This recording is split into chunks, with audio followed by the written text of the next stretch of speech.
Looks good? Yeah. Recording? Yeah. What's up guys, welcome to Supercars of London and my AMG GTS. This is the follow-on video of living with an AMG. So I bought this car now in March 2016. So I feel like not only have I got miles under my belt, I've also learned a lot about this car. And there are a few questions that I've seen on YouTube comments and on social media that I really want to answer in this video. It's kind of like the done thing now. On my Audi R8, I did a running costs video. On the Lamborghini, I did a running costs video. I think I did one on my A1 as well, because it's just one of those questions that is actually really interesting on cars that, like, even I watch running cost videos on cars that I don't own because it's just an interesting thing. So I want to talk about this car as an AMG GTS. I also want to talk about this specific example with the Rentec bits, the wrap and everything else. And for the first time, I think, on YouTube, on my YouTube channel, I'm going to try and reopen the bonnet. I think I know where the lever is. So I think,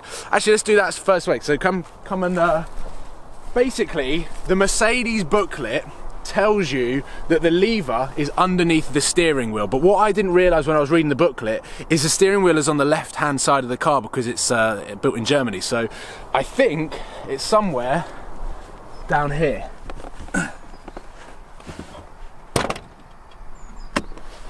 I think I've just done it. Does it just lift up? Nope. There's the... Ta-da!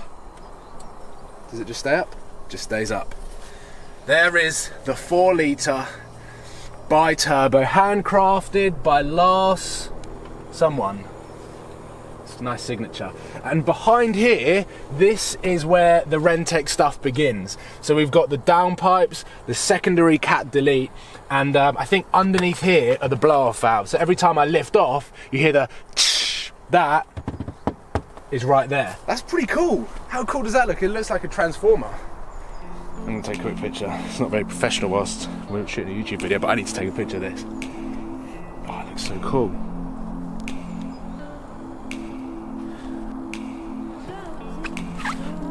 Right, okay, now on with the video. So the AMG GTS starts at around £105,000. This is the S model, 503 brake horsepower. Once you put options on this car, it can easily creep over £120,000. And from the launch video that I did when I picked it up from Sun Sky in March, I told you that there was a hell of a lot of options on this car. It's got 3 driving packages, it's got the interior package, it's got the premium package, it's got a lot of stuff on this car. The customer that spec'd this car spec'd it to £127,000, which was last September. This is a 65 plate, so it's the second half of 2015 and very early part of 2016. So this car new out of Mercedes, £127,000. And as I run through various bits and pieces, we can add to that tally and then take it off on the end when it comes down to the depreciation. Because as I mentioned, this car is only a year old, it is still within the Mercedes manufacturer's warranty, meaning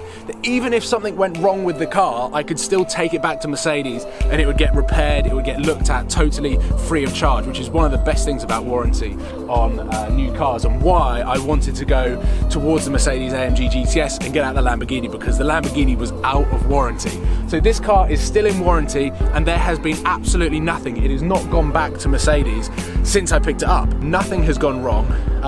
So, I mean, this could be a very, very quick running costs video because it costs 75 quid to fill up and it goes for about 400 miles. I think my average MPG from picking this car up and doing 10,000 miles, one of the main reasons that I'm doing this video is because I've just ticked over 10,000 miles. So it's a 10,000 mile celebration video. My average MPG is 21.5 MPG, there or thereabouts. So it's a very, very fuel efficient car, even with the Rentec bits. So as I've done in previous with the running cost of the R8 and the Lamborghini, petrol, 75 quid for a full tank. Moving on to the tyres. Now, they can be very expensive depending on how many times you go to the airfield in 1 week. But Michelin Pilot Super Sports are a standard on the car, so you need to replace them when they start wearing out, because you basically do not want to have less than 100% grip in this car because it is very, very hairy. You're looking at around £300 per front tyre and around £450 to £500 per rear. So that comes out at around 1,500 quid for a full set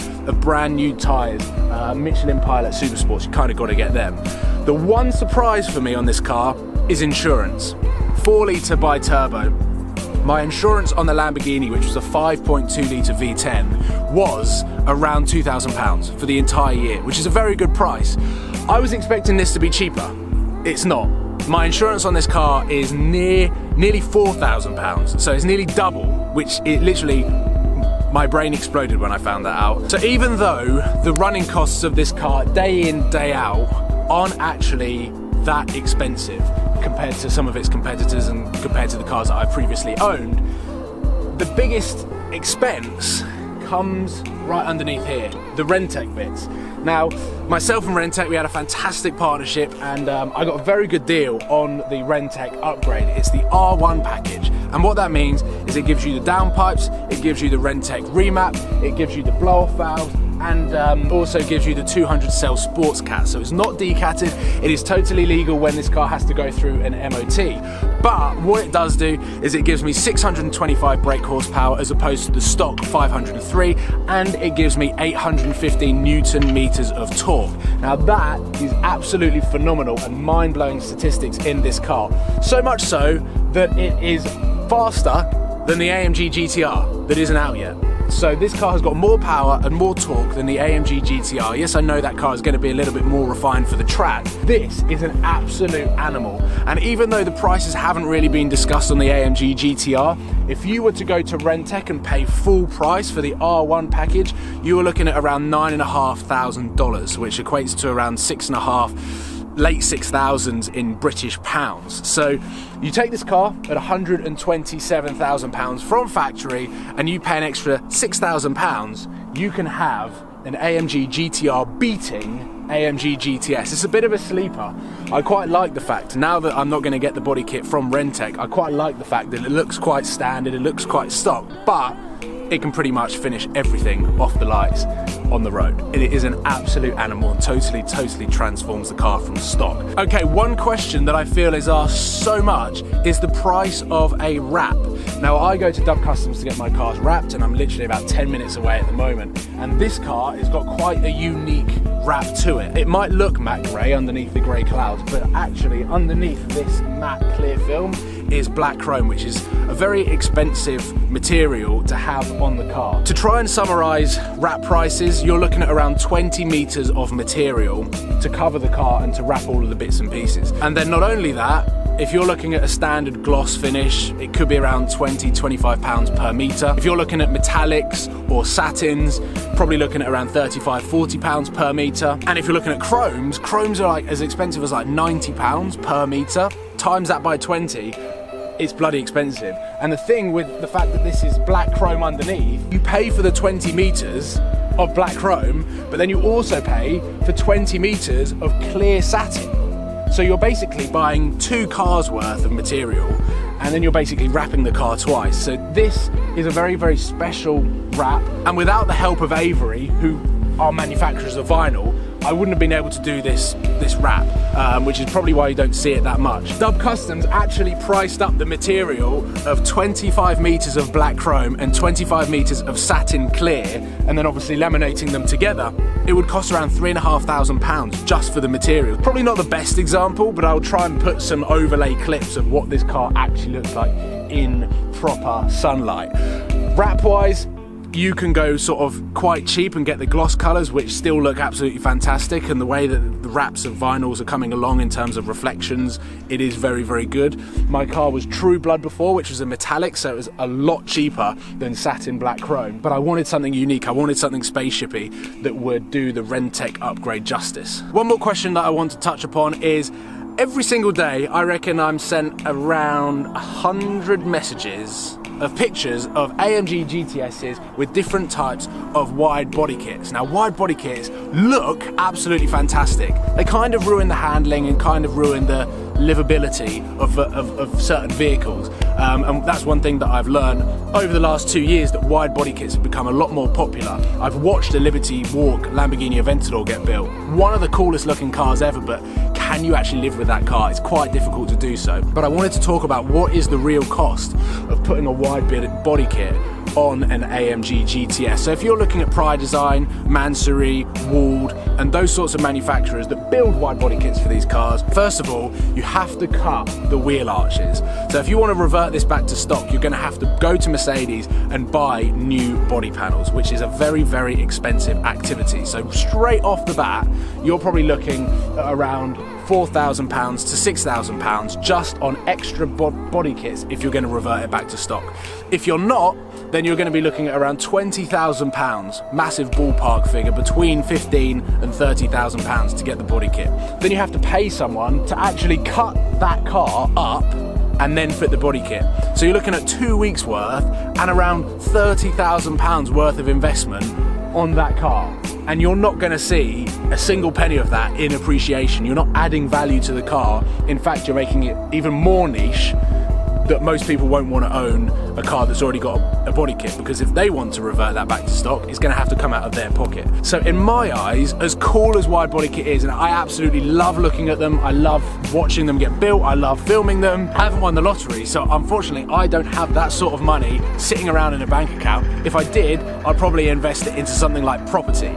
But wide body kits, as fantastic as they look and as cool as they look, unfortunately the finances and logic behind it, I just don't see the sense in it. If ever I put a wide body kit on a car, I've won the lottery. If we're going to talk about the depreciation of the car as sort of one final thing, because again, that is a massive, massive cost on some of these cars. This car is now a year old and it has done 10,000 miles. So I look on Auto Trader pretty much every day at the market. I look at what new cars have been added to the Auto Trader AMG GTS list. I look at their specs, I look at their year, I look at their mileage.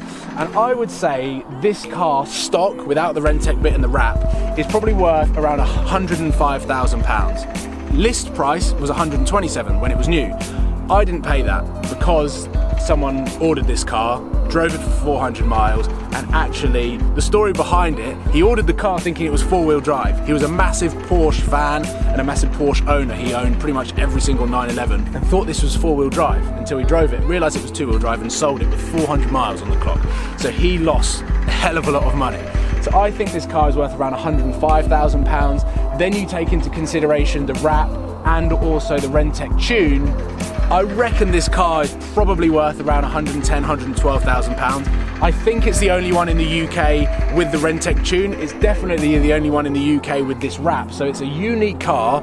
Underneath the wrap, I know a lot of people out there probably are a little bit freaked out buying cars that have been wrapped because the paint might be a little bit dodgy. It's only done 400 miles in the paint. Every single mile since then has been driven with a True Blood wrap or the satin black wrap. So it's pretty bang on from factory, almost new.